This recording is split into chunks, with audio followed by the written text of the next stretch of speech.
television last night was the room was loaded up. I think they had like 1,000 seats, which isn't a very big room. That's far less than the people we have today. But they had, let's say, 1,000, and they were supposed to have the young people from the college. And what happened is all the rich donors and special interests and the lobbyists got all the tickets. Right? Boo, boo, boo. Oh, and I know so many of them. I'm looking at I see these people there. A lot of money, tremendous money, by the way, in that room last night. But I'm looking at these people with those angry faces, and they're looking at me. How could you do this to us? So, and you saw where I complained. I said, all these people, they're giving Bush, who's just wasting money. He's just wasting it. He's taking it. Why don't you just throw it out the window? You should. What they should do is give it to the vets. That would be really nice. Okay, right? But a guy like Bush, he's got $128 million. I've never seen it. It's at the bottom of the pack. And it's just a total, it's such a waste. Well, actually, it's not a waste because all of those handlers that he's got make a lot of money. You know, they make a lot of money. So what you do is I'm looking at the room and I see special interest guys. I see people that represent the insurance companies, the oil companies, the drug companies. That's why we pay so much. You know, the drugs. You know what's happening with the drugs, right? So for Medicare and other things, we're the largest purchaser of drugs in the world. Prescription drugs and other drugs to make people better, fine. And we're the largest. And yet we buy for practically the same price if you go to the local drugstore and take something off the counter. That's what we pay. You know, people say, do you think you can find any waste in the country? How about like you won't believe what we're going to find? This is just one thing out of many. So if you go to the drugstore and pick up a drug, it's not that much difference in price because we're not allowed for some reason. I don't know what the reason is. I do know what the reason is, but I don't know how they can sell it. We're not allowed to negotiate drug prices. Can you believe it? So we buy drugs, biggest in the world, and we pay about $300 billion more than we're supposed to if we negotiated the price. So there's $300 billion on day one we solved. Now here's the difference. In the room last night, you had representatives of drug companies. They are giving money to numerous of these people. Like the head of Johnson & Johnson is Jeb Bush's top fundraiser. So, I mean, tell me. So let me ask you, do you think Jeb Bush is going to make drug prices competitive when, and he's a good guy, it's Woody Johnson. He's a friend of mine. He's a great guy.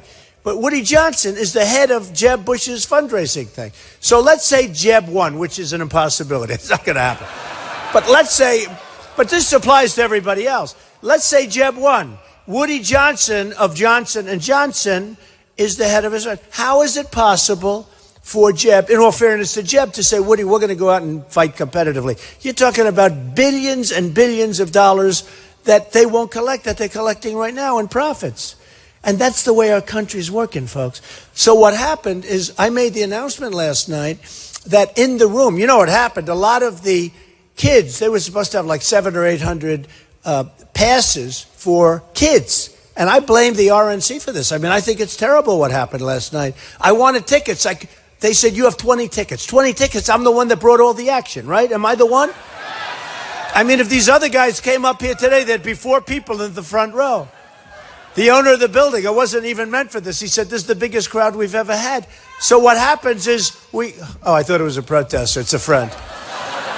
I love protesters because the cameras follow. They won't follow, except for that. So it's not possible that, you know, you look at it and you see the kind of money you're talking about. But, so I'm a self-funder. I'm putting up my own money, right? That's a nice thing. I'm way under budget. I'm way under budget. You know, right now I'm 40 million, closer to maybe 50, but I'm $40 million under budget. Isn't that nice? Think of it. I'm $40 million under budget and I'm number 1 in the polls, all right? A guy like Jeb has spent $110 million and he's down in the he's down here. Can you imagine that? I mean, it's just, that's not what the country, we got to get the guy.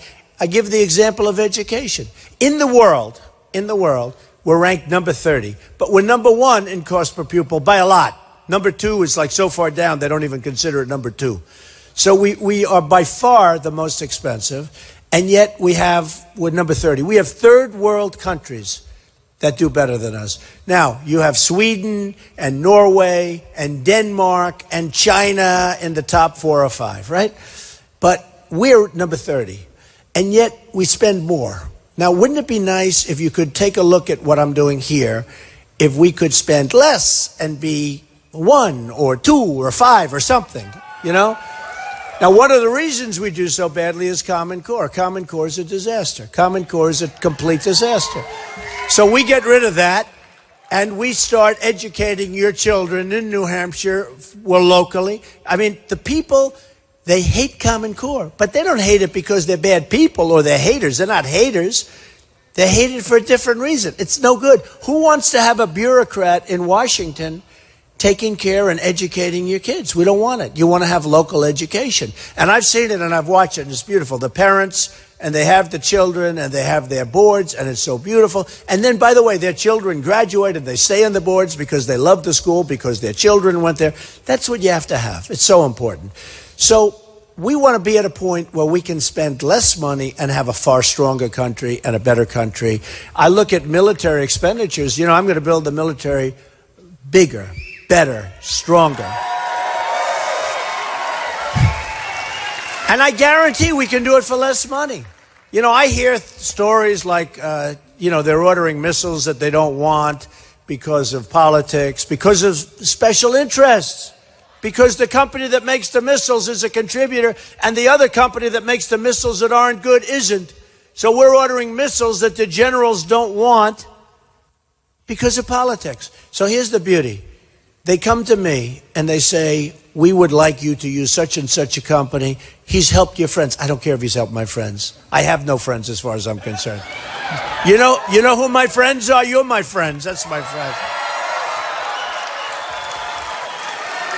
So I think self-funding is a big deal. Look, I'm the only one that's self-funding, Democrat, Republican. Everyone else is taking money from, I call them the bloodsuckers. You know, when these guys, they're really good. When they give our candidates, when they give Ted $5 million, when they give Marco, did Marco do well last night in the debate? Did Ted do well last night in the debate? How did you like my answer when they talked about waterboarding? Did people like that? I think so. Because some people thought it was, controversial. Okay, so we have waterboarding. Some people consider it less than torture, much less than torture. And I said, look, and they gave the answer to Ted, and Ted didn't like, he wanted to stay away from it. I didn't. He sort of didn't like the concept of the waterboarding. It wasn't that he wanted to stay away from it. And my answer was this. We are living in medieval times. There's never been a time like this. When I used to read medieval times, they chop your head off. And I haven't heard that, even in the Wild West, you get shot, right? They'll shoot you, but they don't chop your head off, right? So now they chop your head. James Foley, you look at what's going on. And I said to myself, waterboarding's peanuts compared to what they're doing. And they said about waterboarding, the question last night. And I said, look, as far as I'm concerned, waterboarding immediately is okay. And if we can get much worse than waterboarding, that's okay too. And everybody was shocked and they all liked it. In life and in business, you have to know, that's right, politically correct. We don't want to be politically correct, says the man with the red hat saying, make America great again, right? But so important, and it was just, I didn't know if this question was coming up, but I gave an answer that wasn't maybe politically, well, we can't be politically correct. We don't have the time, we don't have the strength, we don't have anything to be. It's okay, you want to be good, you want to be good people, but they are doing such a horrible thing. When they're willing to fly airplanes into the World Trade Center, fly airplanes into the Pentagon, head an airplane into the White House, where we had some very brave souls on that plane that ditched it before it got there, right, in Pennsylvania, right? Those people were great. But when they have this kind of hatred and this kind of evil, waterboarding, and I guarantee you they're sitting back there saying, can you imagine these stupid people talking about waterboarding like it's the worst thing, and they're chopping off heads? So when they gave me the question, And the best response I got last night from all of these donors, that you have to understand, they weren't my donors. They were donors to these other guys, and you could see pockets. They went out, because they're rich, and they bought the tickets from the kids that were given the tickets. The kids made a fortune last night. The kids were scalping tickets last night. And the people out there, and I was told, oh no, we gave them to the children of the college. They didn't give them to the child. Unless the child is 54 years old and lives on Park Avenue. So I looked at that audience. I said, this is really tough, because I have an audience where I am their worst nightmare. Because I'm not taking their money. I'm richer than they are. I don't need their money. And that's what we need. That's what we need. So it was a very interesting, and people found that interesting last night. In fact, when I heard about it, I said, thank you very much. What the hell did he say? Who? He wants to know. Go ahead, say it. He wants to know, who's paying for the wall? Who's paying for the wall? Mexico. Actually, we kid and we have fun. They are paying for the wall. First of all, no, they are. Why wouldn't they? They make a fortune off the United States. They have not helped us at all with illegal immigration. We have tremendous problems with illegal immigration. New Hampshire, I have so many friends in New Hampshire. And, before the political thing that we started 7 months ago, I've been up here many times. Great place, great people up here. And that's why I'm asking for your vote. You guys better vote for me. But I don't need your money. You know what I said before? I said, I don't need your money. I need your vote, right? Keep your money. I don't want any of your money. Most guys are saying, will you contribute? We'll take anything you have. Give us an undershirt. No. I don't want anything. I want one thing. On Tuesday, you have to get out and vote. Okay? Because we have a movement going on that is unbelievable. What's going on? It was on the cover of Time magazine last week. And they talk about this movement. It's unbelievable what's happening. And no matter where we go, we get these crowds. And we're going to do great in South Carolina. We're going to do great in Nevada. We're going to do great in the SEC, which are the next events. But we have something going on. And it's a simple movement. It is. Make America great again. We're going to make America great again. And we maybe have a chance of making America greater than it's ever been before. We're going to bring our jobs back. You got stripped in New Hampshire. You got absolutely stripped. But one of the things I hear about New Hampshire so much, and it's shocking, I've heard it for a long time now, but shocking, because you drive through the beautiful wooded areas. I mean, it's beautiful. It's a beautiful place. It's one of the most beautiful places you'll ever see. And it's true, there's a love for it. And there's a great spirit in New Hampshire. There's a great spirit. But one of the problems, and it just doesn't seem to go, and that's why it's so surprising to me, and maybe it makes more of an impression, the heroin problem, the drug problem, and all of the stuff that's pouring in is incredible. I mean, the drugs coming into New Hampshire is just incredible. And when I'm with people, when I come out and I'm with groups, usually people will talk about, like, let's talk about the military, which they do talk about, and they talk about the vets. We have Al Baldwin.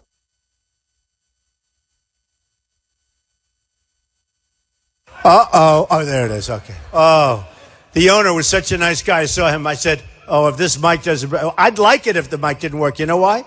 I could say, well, that's all we can go, folks, and we're not going to pay the rent, right? We're not going to give the rent. See, now the country would pay the rent if the mic didn't work. If the mic doesn't work for me, I say, sorry, I'm not paying anything, right? So anyway, but we have Al, and we have so many of the people from the vets. But the thing that I hear more than anything else in terms of New Hampshire is the drug problem. And you just don't associate it with New Hampshire. But they have a tremendous problem. It's pouring across largely from the southern border. And we're going to put that wall up, and you're not going to have that problem. And we got to take the people that are addicted and badly, badly, badly addicted, and we're going to work to get them better. And then, it's interesting.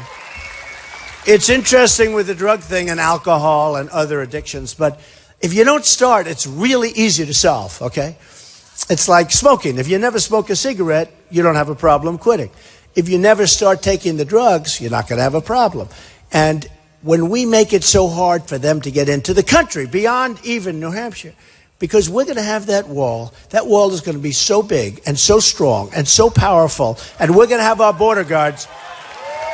We're going to have our border guards. You know, a couple of these politicians that I'm dealing with, they're politicians. They said to me about 2 months ago, they said, you can't really build a wall, Donald, can you? Of course, I said, a wall. I build buildings that are 94 stories tall. Walls, you know, I mean, give me a break. And it'll be a nice wall. Beautiful. It'll be a big wall, a beautiful wall, and we're going to name it Trump someday, maybe, right?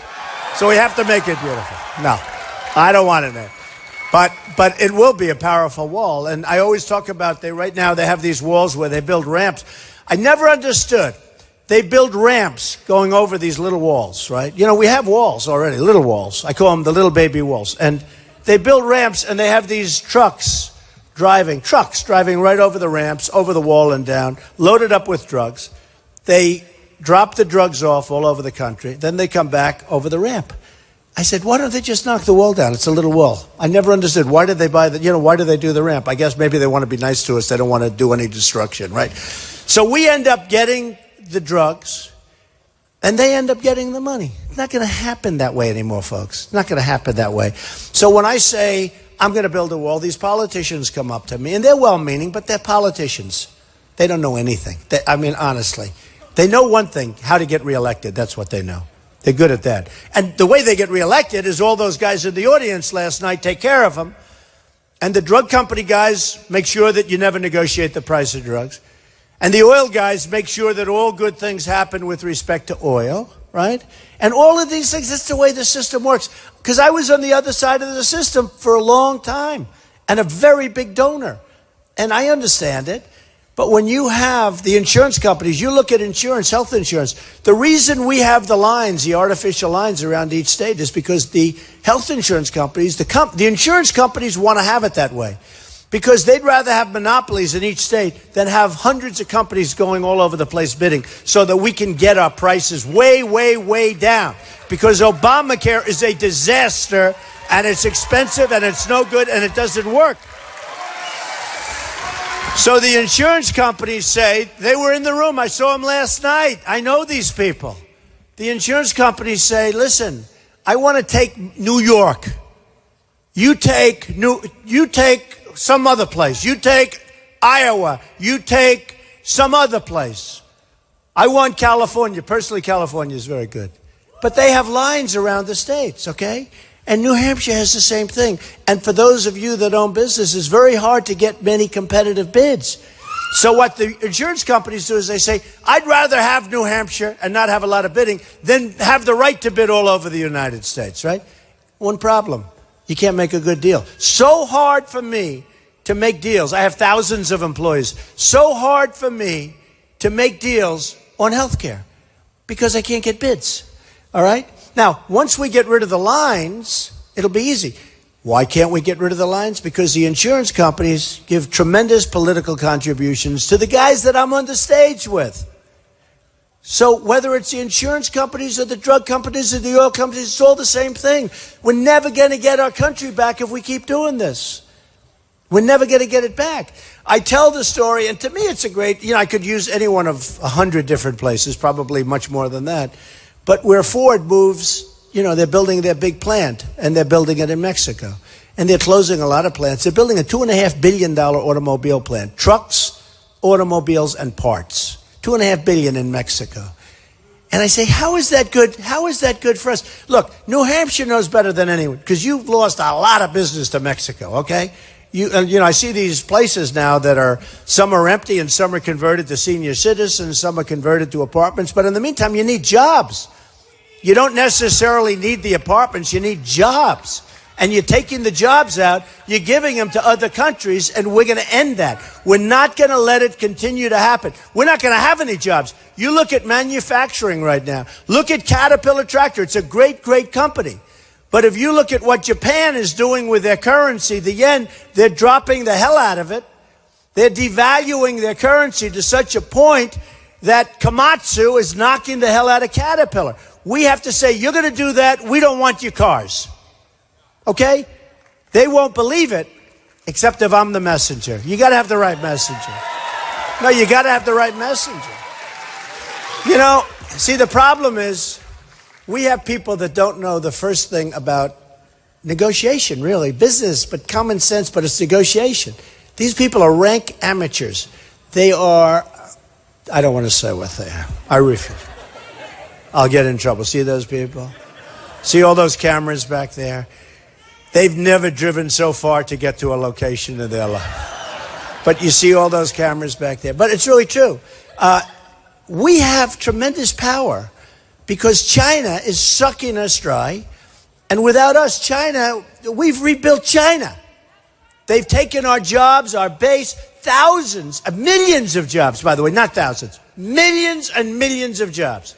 Thousands and thousands of factories have closed because of China. And it doesn't do us any good. And by the way, they sell their product, they put it in, no tax, no nothing.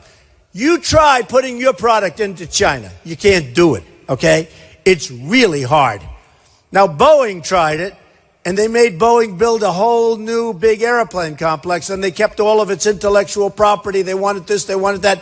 And all of a sudden, Boeing's going to have this massive place in China, and they're not going to have to build their planes here anymore. So how does it help us? It's going to be a whole different ballgame. So we have a lot of power over these countries. Now, when Japan takes their yen, they have a very strong leader, very smart leader, one of their best leaders in a long time. When Japan, I'll get along with him great. He'll like me, I'll like him, but I'll just say, listen, name is Abe. You're not going to be able to rip us off anymore. It's okay, don't worry about it. He'll respect us more. I have the biggest bank in the world as a tenant at one of my buildings. It's from China. I sell millions and tens of millions of dollars of apartments, condominiums in Manhattan to Chinese people. I love China. Look, there's nothing wrong. I like China, I like Japan, I like them all. Who? Okay, no, what does that say? Oh, no, that's okay. That's not a protest. That's a friend. That's a friend. I had a very bad voice, though, for a friend, right?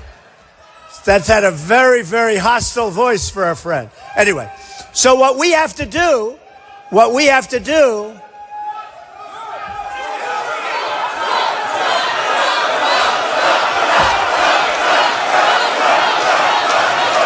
Yeah, get him out of here, please.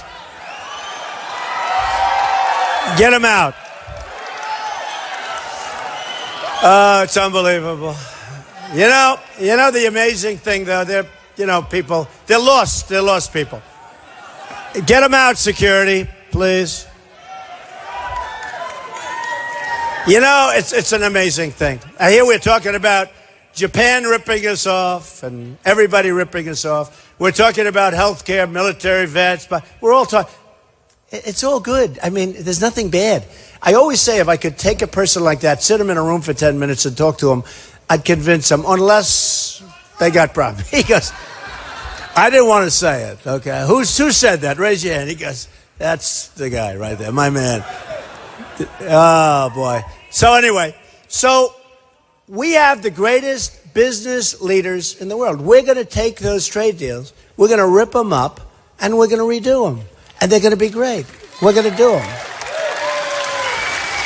And we have all the power. See, Obama doesn't think we have any power. We owe Japan right now $1.6 trillion. We owe China $1.7 trillion. Isn't it amazing? They come in, they take our jobs, they take our money, and we owe them money. That's like a magic act in reverse. No good for us, good for them. They take our jobs, they take our money, they ruin our base, we owe them money. Not going to happen anymore, folks. We have Carl Icahn, one of the great businessmen, very rich guy, billionaire many times over. We have a lot of the great businessmen. They're not supporting me because I don't want their money, but they are endorsing me and they want to, I'm going to take these guys. These are killers. These are people that some of them you wouldn't like. Some are very nice. Not a lot of them. Who cares? Who cares? Some are vicious, violent, horrible human beings. Do we care? Right now we have nice people. Right now we have political hacks negotiating with China. I mean, I deal with China. They're unbelievable. They come in, and 20 people will come in to make one deal. Like 20. Because they want to make sure nobody's making a mistake. And they're tough. And they don't walk in and say, oh, isn't it a beautiful day? So lovely. How's everything going? Let's have dinner. They come in, we will make deal. Okay? There's no games, folks. We play games. There's no games. They're business. They're about, I like it. They're about business. And we have, you're right. We have political hacks. We have people that don't know the first thing. So here's what we're going to do. We're going to get our finest, which we should have been doing for years. We're going to get the finest business people in the world, our best negotiators, our smartest people. They don't want anything. They don't want anything. And we're going to make great deals. So with China, we had a trade deficit of $500 billion. And that's what we have, between $300 and $500 billion a year. What the hell kind of a deal is that? And you want to do business with them, you can. With Japan, it's a massive deficit also, smaller, but a massive deficit. Look at the power we have. Look at the power we have to negotiate. If we ever told them, look, we're not going to be able to take your cars, but meant it, but we have to mean it. You know, some of our guys, I remember many years ago, we said that to Japan, and they were just about ready to make the right deal, and our guys cracked. And you know why they cracked? Because the lobbyists and the special interests got them to crack. So we never took it to the end. Because they send us, I was in Los Angeles, I saw the biggest ships I've ever seen. They're loaded up with cars. They come pouring like the Long Island Expressway, 40 miles an hour, off these big boats, and then the boats go back to get more. What the hell do we get? We send them like beef. And they don't want the beef, right? They send it back. And by the time we send it the fourth time, they take it, and then they call it Kobe beef, and they sell it for a lot more money because it's aged. It's really aged. Ugh. We should get a discount, and they charge much more. So look, we kid and we have fun, but you know what? Got to have fun. If we can't smile at ourselves, and if we can't smile at how stupidly we're being run, then we're just going to make ourselves not feel so good. So we have to smile, but we're not smiling. You know, they recently, Nikki Haley, she made a speech, and it was fine, and she talked about anger. And she said, essentially, that Donald Trump is angry. And this was her response to the president's speech. And she said, essentially, Donald Trump is angry. Now, I've known her, and she's been very nice, and I've supported her a little bit. But she said it, you know, not nice. And then I was at, actually, the previous debate, the one that I didn't raise the $6 million for the vets for. I was very happy with the one I didn't go to. Actually, that was my best performance. I raised $6 million for the vets. The last one that I didn't do, I think it was my best performance because I got the vets $6 million. Nobody even knows about it. But we got the vets know about it, and Al knows about it. I said, where is Al? Where the hell is Al? Where is he? Where's Al? Al, come here, Al. Get up here, Al. Get up here. Come here. This guy is so great. He devotes his life to the vets. And he's been so supportive. Get up here, Al. You know, I've never done this with him. I got to recognize him. Come on. We love him. Don't we love him? Come here. I had the opportunity to speak to you earlier about why a 22-year Marine and a 10-year legislator and one who sent his son to war and went to war supports Donald Trump, 150%. I'll tell you what, he goes not only to my events, he goes to other people's events, and he wants to find out where it's all coming from. And he knows who's going to take care of the vets, and it's not going to be the politicians. They talk. You know, they're all talk, they're no action. So now, we're going to build the military the same way we're talking about with trade. We're going to build the military. We're going to build it up. But we're going to negotiate prices, and we're going to use the right companies, and we're going to get the right stuff. We're going to have the greatest stuff ever created, and it's not going to be political anymore. The money they're spending on things they don't even want is ridiculous. And then they're sending it over to allies that don't want to fight, and a bullet shot. You know, I always talk about 2,300 Humvees, armor-plated, the best in the world. Now, I love the wounded warriors. If they had these, they wouldn't be walking around or not walking around. They wouldn't be in the condition they're in. They're the most amazing people of all. Would you say, Al? You know, they have, I mean, I see these people and their legs are gone or their arms are gone or worse, and they have a better attitude than we have. They're unbelievable people. But we send over 2,300, the best armor-plated Humvees in the world. and a bullet shot, and we give them to our allies. Our allies. We don't even know who the hell our allies are. We don't even know who they are. We're giving them to people that are fighting governments. We're better off letting the damn governments say that, because these people are worse than the governments. We're spending billions and billions. So we give them Humvees. They have no spirit to fight. A shot's fired in the air. They run out of the Humvees. They're gone. And the enemy takes over 2,300 Humvees. What the hell are we doing? Okay? What are we doing? So if you remember, I said take the oil, right? I was the first one. And you know, it's funny. I said take the oil. For 4 years, I've been saying take the oil. Now they take the oil. They're not taking it, though. They're bombing it, but they're bombing it extremely gently, because they're afraid that it's going to cause an environmental hazard in the air. Can you believe? No, can you believe this? Do you think General George Patton ever said we can't bomb the oil because it may have an impact on the carbon footprint? Do you think George Patton, he would have slapped the hell out of that environmental, you know, that environmentalist would have walked up to him, General, you cannot bomb because residue will go into the atmosphere and it will affect the carbon footprint. You know what George Patton would have done? He would have slapped the hell out of that guy. That would have been the end of that environmentalist. And by the way, I've received so many environmental awards. You know, I'm not going to knock it. We need clean air. We need clean water. We need beautiful, beautiful, clean water. We need clean air. You know, I get a kick where it's not funny. The president talks about the carbon footprint. Then he goes to Hawaii in a 747 Air Force One that's very old, with the old engines, that spews carbon and everything else into the air. And he goes to Hawaii, stays there for, I guess, almost 3 weeks, and then he comes back on this massive plane with massive engines, and they're very old, and they're not environmentally friendly, to put it mildly. And then he gets back and he talks about the carbon footprint. Give me a break. Stays there for 3 weeks, a lot of golf. He plays more golf than the guys on the PGA Tour play.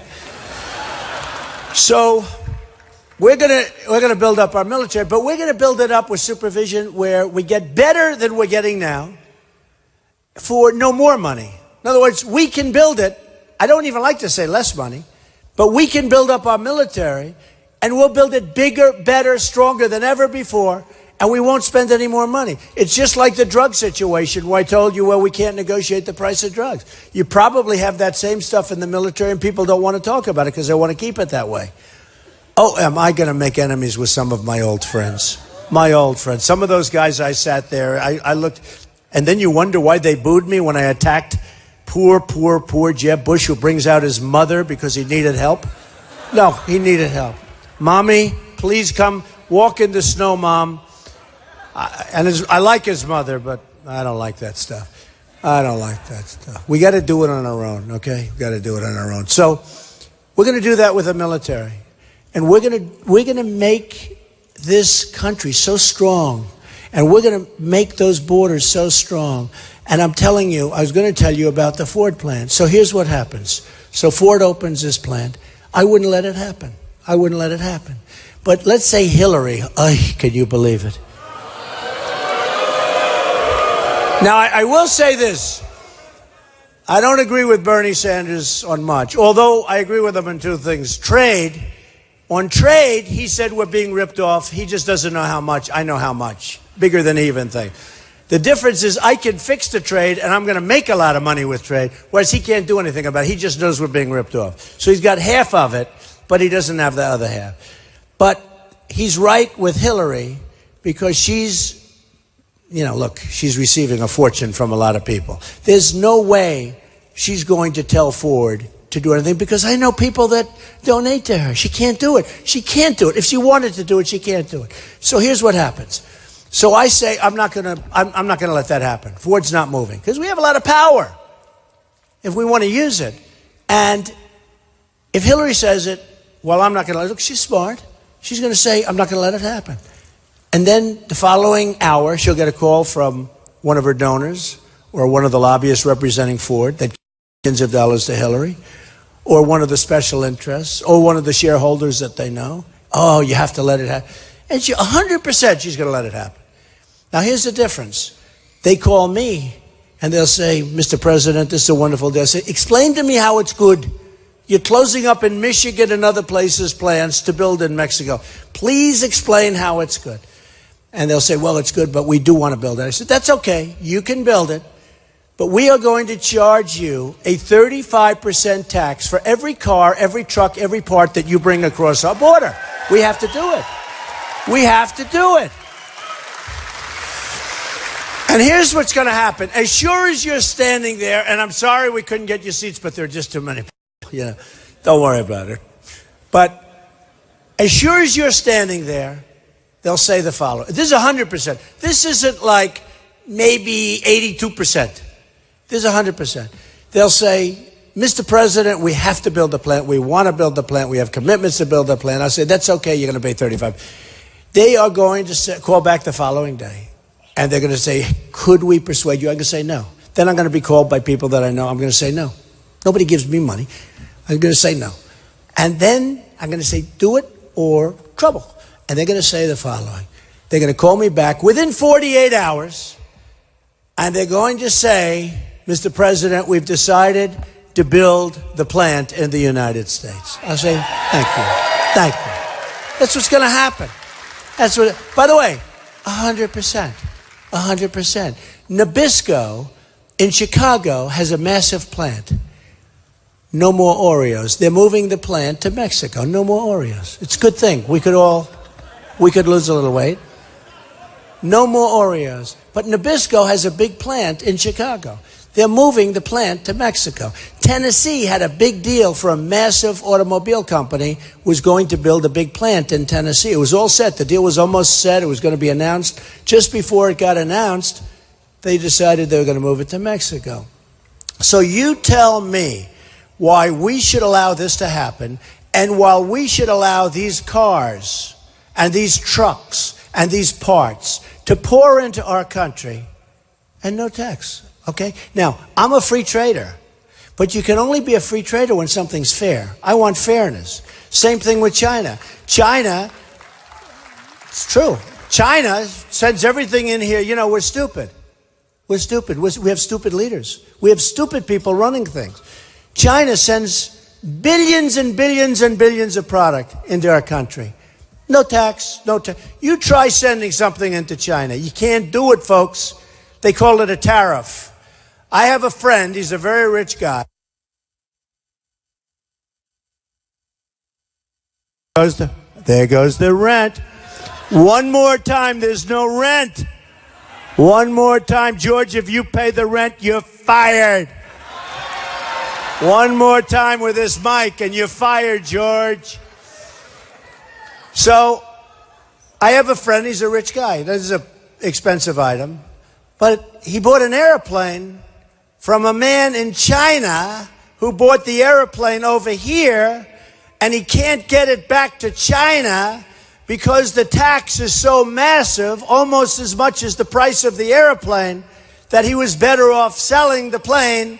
So he sold the plane to my friend at a huge discount because he didn't want to pay the tremendous tariff or tax to get the plane back into China. People don't know those stories.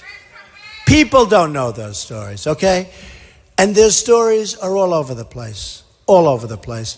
A year ago, if you've been following what I've been saying, well, yeah, almost. I've been doing this now for 7 months. Can you imagine I've been a politician for 7 months, all right? Can you believe this? June 16th, coming down the famous escalator. A big decision, because it takes guts, believe me, to run for president. It does. It takes guts. You need a lot of guts, and we need a lot of energy and a lot of everything. You need a lot.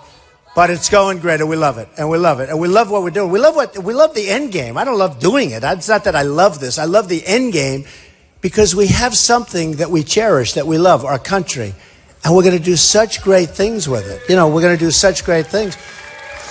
But we're coming down the escalator, and if you were here then, I was talking about, in that general vicinity, I was talking about what Japan's doing, and you see what's happening with Caterpillar. And I had told you, I have a friend who's a big excavator, buys big equipment, always buys it from Caterpillar, and he bought from, and this was a while, now you see what's happened to Caterpillar stock, but he bought from Komatsu, which is a big excavator, a big company that makes tractors, etc., in Japan. I said, what happened? He said, I love Caterpillar, but I can't help it. I have an obligation to my family, my company, my employees. I bought from Komatsu. Why? Because they have so devalued the yen that I had no choice. I had to do it, Donald. And I said, really? And he felt badly about it. I said, is the equipment as good? He said, no, but it's good. It's very good. It's not bad, but I had no choice. And I said to people, you know, if you own Caterpillar and some of these companies, with what these foreign countries are doing with their currencies, especially China, by the way, which is the king of the world of currency manipulation, the king of the world. They'll never allow our companies to compete with their companies, ever. And they do it based on currency manipulation. That's why the TPP, the trade agreement that they're trying to sign, is so bad. China's not in the agreement. But the countries that are, there's nothing really talking about currency manipulation. And that's the principal tool that these countries are using to kill us. They're killing us. And we're going to get it stopped. And that agreement is a horrible agreement. And by the way, China's not in it now, but it's so beautifully set up. They're watching it. They're studying it. They have it. They are going to go at some point into the back door. They'll be in it. And they'll take over that agreement, and they'll make even more money than they're making right now. So I'm not upset with China. I'm not upset with Mexico or Japan. Their leaders are just too smart for the people running our country. The people running our country don't have a clue. They don't have a clue. And I refuse to say they're stupid. See, the woman just said, they're stupid. I said, I refuse to say that. I'm going to admonish you. Okay, you're admonished. Remember when the man called out and said bad things about Obama? And I was hit by the press for not admonishing him. So now what I'll do is I'll admonish. Look, okay? That wasn't a very serious admonishment, was it? Look, she's looking down. Don't feel bad. Don't worry, we're not throwing you out. You're one of our fans, right? So we're not throwing. You're staying right there. No, but the people that are running our country, and then you look at the granddaddy of all, which I thought was the greatest, but it's not. The greatest follows it. So the Iran deal, where we give them $150 billion, we get nothing for it, nothing. We don't even get. I mean, ultimately we got our prisoners back. We essentially paid $150 billion. That's got to be the greatest ransom in history, if you think about it, right? I just thought of this. $150 billion for the four guys. We pay $150. That should have never happened. We should have gotten those prisoners back 4 years ago or 3 years ago. We go in and we say, we got to have our prisoners back before we start the negotiation. They're going to say no. We're going to say bye-bye. We're going to leave the negotiation now. Enjoy yourself. And then you ratchet up all of the things that we do. Right? You ratchet the hell out of it, and you come back. They'll get a call within 1 day or 2 days if they're tough. And they are. They're great negotiators. And they'll say, we're going to give you your prisoner. Then I go a step further. I say, one of the reporters from CNN, Dana, commonly known as Dana. Where's Dana? Is she back there? She said something that was very interesting. The great Dana Bash. She's a great, great reporter, great talent. She's a great on-air talent. But she said something. She said, you know, you've been saying about your father. My father said, son, take the lumps out. Because he said, sometimes I'm too direct. And I learned from my father, because he was a great teacher. I learned, take the lumps out. So now I'll go back. We have our prisoners back, right? Now I go in to see our great negotiators, the Iranians, the Persians. The Persians are great negotiators. Now, in the old days, I would have said, we're not giving you the $150 billion. And they'll get angry, we'll get angry, everybody's angry. And sometimes it takes a long time to recover from that. So that's the old days. But you get wise, especially when you have a smart father that teaches you, right? So now I say differently. I'll say, gentlemen, we have a problem. We owe $19 trillion. The Republicans just approved a budget that's going to add another $2 trillion. It took them like less than a day to get this thing done. It's an embarrassment that they improved it. The only one that benefits are the Democrats. They got everything they wanted, funding the Syrian refugees coming in, funding other refugees coming in, funding illegal immigrants. They got everything they wanted, right? So now I say it differently. I say, we don't have the money. Sorry. We want to give you the money so badly. We don't have anything. Okay? That's nicer than saying we're not giving it to you, isn't it? So they'll get angry, but not nearly as angry, because by the time I finish with them, they'll feel sorry for us, okay? And they'll say no, no, no, and they'll leave, and a week later we'll call back and we'll make it. We'll save 150 billion, okay? I guarantee we'll save 100. And we'll end up with an agreement that's better than the one we have now. We never walked from that deal. Think of it. One of the things you have to do every once in a while is walk. How do you negotiate a deal where they're dancing in the streets all over Iran, calling us stupid, burning the flag? This is before the deal got done. They're celebrating the deal, saying how stupid we are, saying it's one of the greatest deals ever made. They're dancing in the streets. The population is even saying, what a great deal this is, right? And we keep going in for more meetings. If they started dancing in the streets before I made a deal, I'd say, I'm getting the hell out of here, because it would be embarrassing, right? We never once walked from the deal. And I kept waiting for Obama to walk from the deal, meaning his person, Secretary Kerry. Wouldn't it be great? Hey, how about if I represented the United States instead of Kerry? Do you know how good that deal would be? Do you know how good that deal would be? Okay? Do you know how good that deal would be? Or if we got one of our great business people to negotiate that deal. Who the hell? It wouldn't be like Trump, but that's okay. But look, so here we have this deal that's a horror show. 24-hour, 24-day inspection period. But that doesn't start. The clock doesn't start ticking until you go through a whole process. All sorts of other problems like self-inspection. How about self-inspection? Remember? And I joke. Obama calls him the supreme leader. He said, the supreme leader said, I'm not calling him the supreme leader. Not my supreme leader. The supreme leader said the following. There's something going on here, I'll tell you. Something very strange. But how about you call up and you say, this is a self-inspection area where it's a very secret area where that's where they're making their deal, right? So it calls up and says, we hear you may be making nuclear in this area, and you have to inspect. Would you inspect and call us back? Oh, yes, we'd love to. Next day. No problem, Mr. President. We aren't doing it. We just checked. We're self-inspected. Where do these people come from? Where do our people come from? And as bad as it is, it's worse. Okay, so I've been saying it's one of the great deals I've ever seen. Greatest deal I've ever seen. To get $150 billion, we get nothing, right? Okay. But then I thought to myself, wow, it's not. That's peanuts. What else are they getting? They're getting Iraq. They've wanted Iraq forever. Forever. But we have Iraq, and they have Iran, and they were always the same militarily. And they fight, and I tell this all the time. They fight and fight and fight. They move 10 feet here, 10 feet here. Somebody uses gas. It gets to explode, They stop fighting for a couple of years. Then they go back and they fight. The line never moves, right? They fight. It neutralized. And I said in 2003, 2004, don't do it. I didn't know about weapons of mass destruction, which turned out that they didn't have.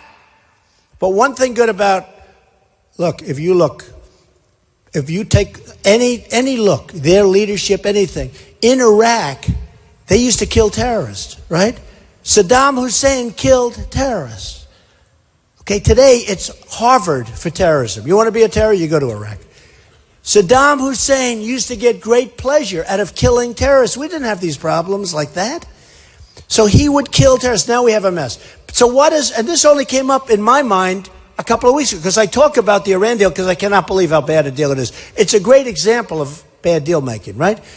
And then I said, wait a minute, the best deal is that they're actually getting Iraq. So Iraq has the second largest oil reserves in the world. So Iran is now getting Iraq. They're taking it over, just like you hear, they're taking it over. Now they're getting Yemen, and they don't want Yemen. But they do like the border between Saudi Arabia. I mean, I'm good at this stuff.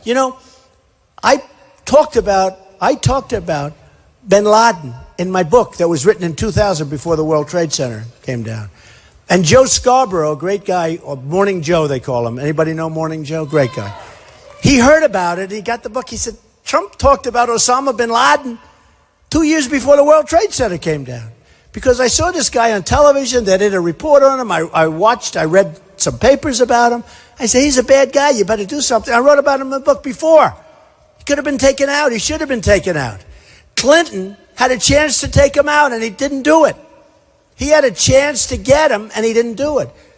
Bush should have done it, but he didn't do it, and they didn't do it. And the World Trade Center came tumbling down. Thousands of lives.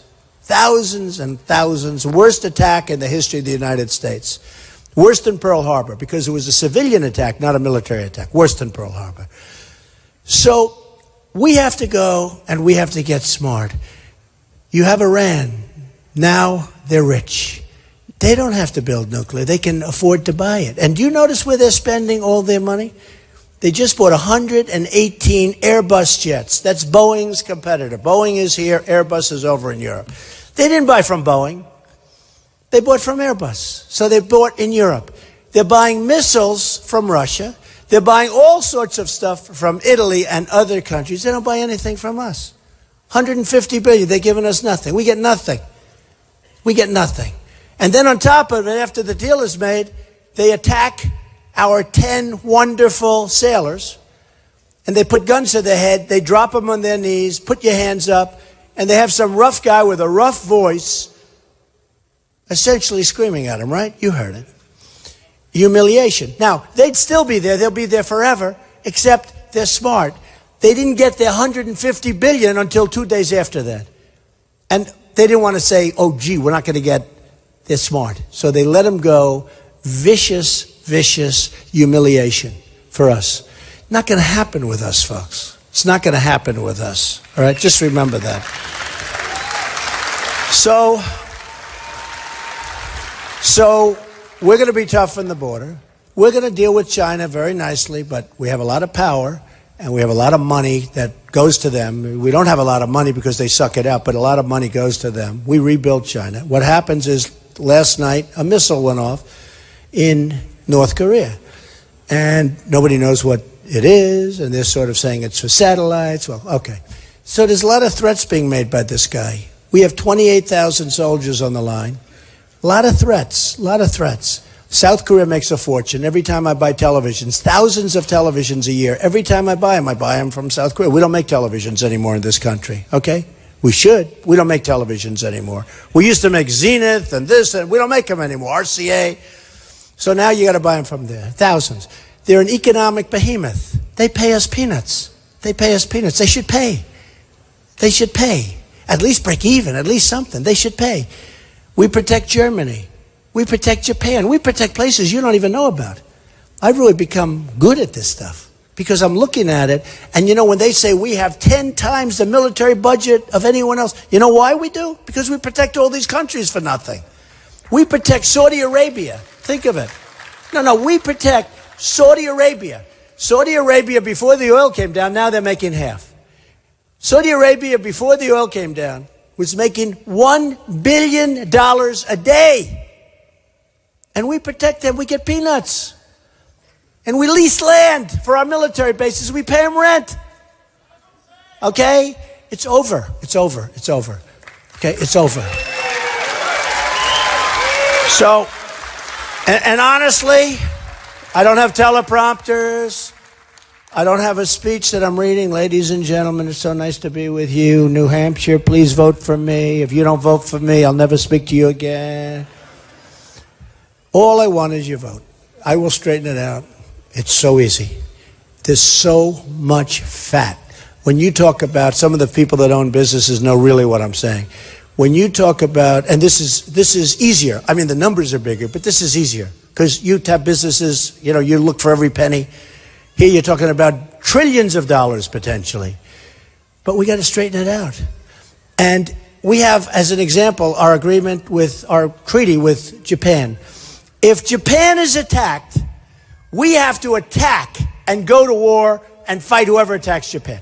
Okay. If we're attacked, they don't have to do anything. These are the deals we have. So if we're attacked, Japan doesn't have to help us. If they're attacked, we have World War III. Not going to happen like this, folks. We got to make it fair and equitable, okay? All right? So I just tell you, because it's New Hampshire and because you have that tremendous problem with drugs, we're going to stop it. You're not going to have the drugs coming in and destroying your children. You're not going to have it anymore, folks. You're not going to have it. Your kids are going to look all over the place, and they're not going to be able to find them, okay? They're not going to be, when mommy and daddy go to Florida and they want to get drugs, they're not going to find them. They're not going to be all over the streets. And so cheap. Part of the problem is this stuff is so cheap. That's the allure. They're not going to find them. They're not going to find them because we're going to stop it up, and we can do it. We have great Border Patrol. You know, I started this where the Border Patrol called me, and they said, could you come to Laredo, Texas? I went to Laredo, Texas. That's the first time anybody saw the hat, the white hat, like that guy's hat. The white Make America Great Again hat, right? I went to Laredo. I spent a day. These are incredible people. These are people that want to do the job, and they're being told, stand back. Stand back. Let the people flow through. Leave them alone. Don't touch anybody. You saw the recent, declaration. If you catch anybody, let them go. What the hell is going on here? And we have a massive problem. Illegal immigrants. We have 179,000 criminal illegal immigrants in the country right now. These are people convicted of crimes. Some of them are rough dudes. 179,000 people. That's bigger than any city in New Hampshire. You know that? It's bigger than any city in New Hampshire. We have 179,000 illegal, these are criminals. I'm not talking about illegal immigrants. I'm talking about illegal criminal. We can't have it. It's over. We're getting them out. We're going to have the strongest borders. And by the way, people are coming into our country, but they're going to come in legally through a process. They're going to come in, okay? They're going to come in legally. So I just want to thank you all for coming. It's a great honor to have so many people. And now I'll take my hour-and-a-half drive back the other way.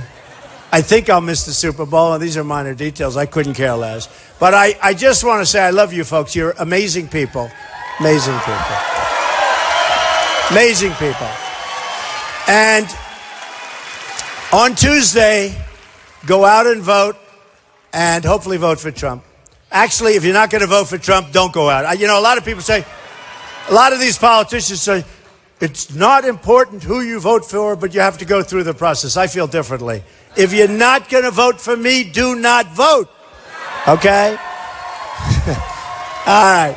We love you all, folks. Have a good time. Make America great again. Thank you. Thank you. Thank you very much. Thank you.